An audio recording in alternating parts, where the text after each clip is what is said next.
Yesterday I came to the conclusion that my blue-black 124 hasn't had an oil change in an unacceptably long time. I think possibly over a year, although I've only done about 1,600 kilometres since then. To my disgust, the drain plug has been leaking everywhere as well, although it hasn't really lost much oil. I generally put a little bit too much in there anyway. And this oil really smelled like fuel because there's a lot of cold starts here for the short distances that I've travelled. This is my first time draining a sump up in the air, and I can tell you it's not fun if you don't have a high enough funnel.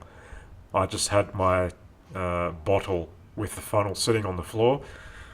I didn't think of it at the time, but it's kind of like a male learning how to use the toilet for the first time while standing up, because that stream goes everywhere except where you want it to.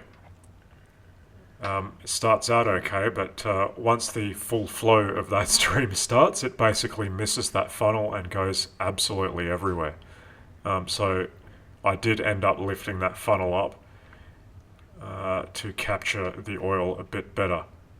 But I really need a proper drain device with a tall funnel so I can do this easier in future. Because this is just ridiculous, to be honest. I'm going to need both hands because this is going to make a hell of a mess.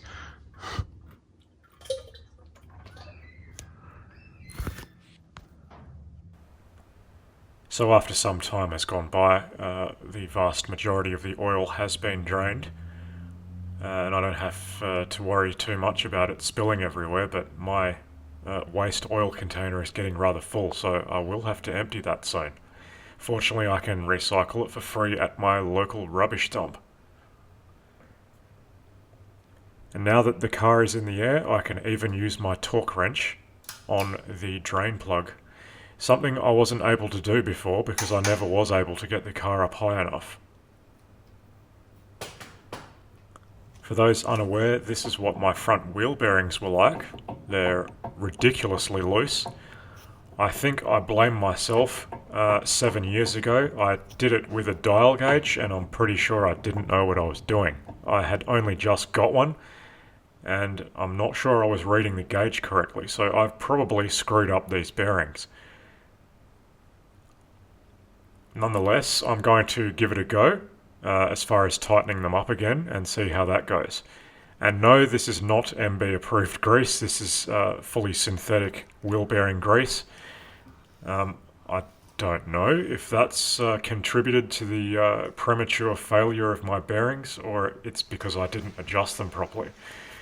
But I have tightened them up using the She'll Be Right Australia method, basically tightening it up until you can't tighten it no more and back it back 5mm, and now there's no play at all.